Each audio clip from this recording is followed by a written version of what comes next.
Assalamualaikum warahmatullahi wabarakatuh. Shalom, namo buddhaya, Om Swastiastu, salam kebajikan, salam sejahtera bagi kita semua. Jalan-jalan ke kota Solo, bawa oleh-oleh lato-lato. Perkenalkan, saya Santoso Cokro, mahasiswa kampus Urito. Pada kesempatan ini, saya Dr. Santoso Cokro mau sharing sedikit tentang beberapa hal kenapa alasan saya mau melanjutkan pendidikan S2 Administrasi Rumah Sakit. Background saya sendiri berpraktek di rumah sakit Ibu An swasta di Kabupaten Tangerang dan di klinik utama di Kabupaten Serang dan Kabupaten Tangerang. Jadi salah dua kalau kliniknya. Kemudian yang pertama yang saya mau sampaikan tentang kenapa alasannya mau masuk administrasi rumah sakit, karena saya sadar mungkin teman-teman dokter yang lain atau tenaga kesehatan yang lain menyadari waktu kita melakukan pendidikan S1 pada jenjang S1 kita tidak belajar tentang administrasi atau tentang manajemen untuk fasilitas kesehatan yang sebenarnya kita akan berkecimpung di sana saat bekerja.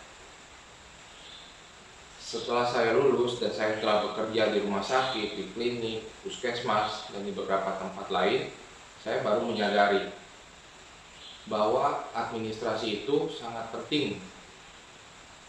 Tidak hanya kita bicara tentang difungsional, karena kadang kebijakan difungsional akan terbentur dengan kebijakan manajemen atau kebijakan dari administrasi itu.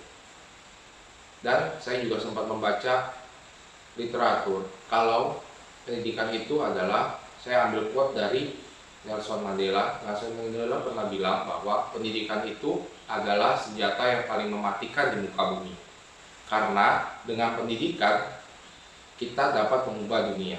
Dikuatkan pula oleh Mahatma Gandhi yang berkata, hiduplah seakan-akan esok engkau akan mati, dan belajarlah seakan-akan kau akan hidup selama-lamanya. Dari hal itu maka saya menguatkan diri untuk mengambil pendidikan S2 ini.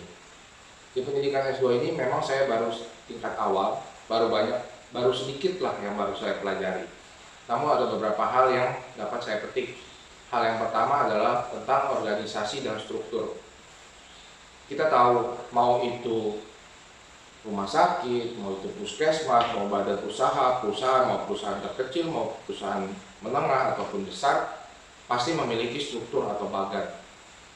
Acap kali kita lihat bahwa orang yang diposisikan di pos-pos tertentu pada bagan tersebut atau pada struktur tersebut tidak kompeten, tidak capabilities, tidak punya kemampuan untuk hal tersebut. Nah, di sini saya belajar bahwa pentingnya melakukan job analis sebelum menempatkan seseorang di struktur sebuah organisasi. Dalam konteks ini tentu saja di rumah sakit. Jadi hal yang pertama yang saya pelajari adalah tentang organisasi dan struktur.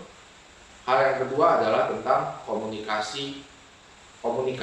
Komunikasi ini amat penting karena kita sebagai makhluk sosial pasti dituntut dan sebenarnya cenderung untuk melakukan komunikasi.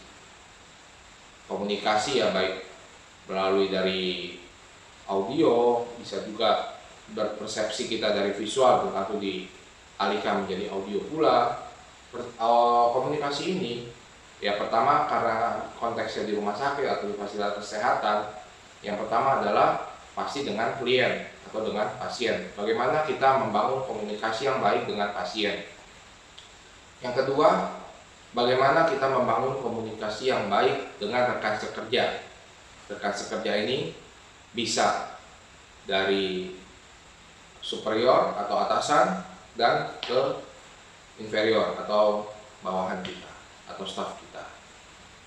Bagaimana membangun suatu kerjasama yang baik antara atau sinergisitas di satu tim atau di struktur ini sehingga mendapatkan tujuan yang ditargetkan tapi dengan cara yang seefektif dan seefisien mungkin.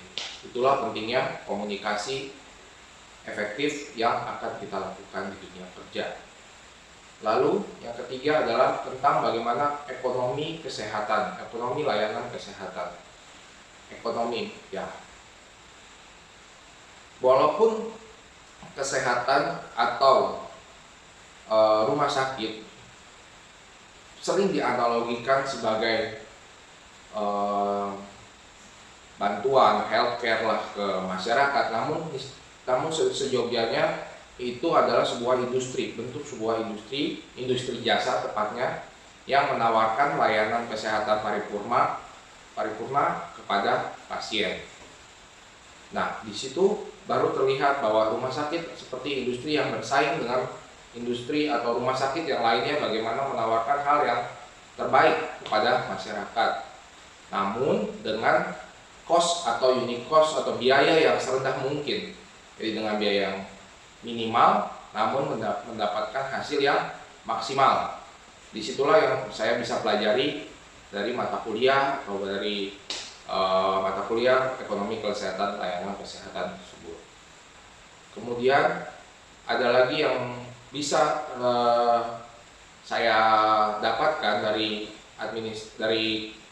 pendidikan S2 ini adalah tentang bagaimana menjadi seorang pemimpin ya, bukan pimpinan. Karena kalau pimpinan itu hanya semata-mata sebuah jabatan saja. Namun kalau pemimpin dengan kekuatan personality power kita akan membangun kerjasama tim atau hubungan yang baik kerjasama dengan rekan sekerja untuk seperti yang bisa ada definisi administrasi adalah proses kerjasama minimal 2-3 orang atau lebih yang memiliki sesuatu tujuan, namun dicapai dengan cara-cara atau effort yang seminimal mungkin.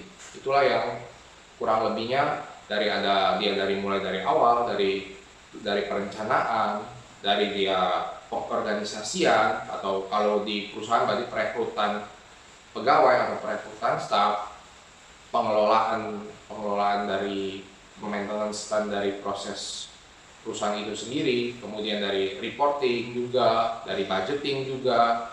Nah, itu yang sebenarnya yang dipelajari lah dari ilmu keadministrasian ini di rumah sakit. Saya rasa cukup sekian. Ada sedikit pantun yang mau saya sampaikan. Pulang sekolah jalan kaki sampai ke rumah. Cukup sekian kali ini. Salam sehat dan terima kasih.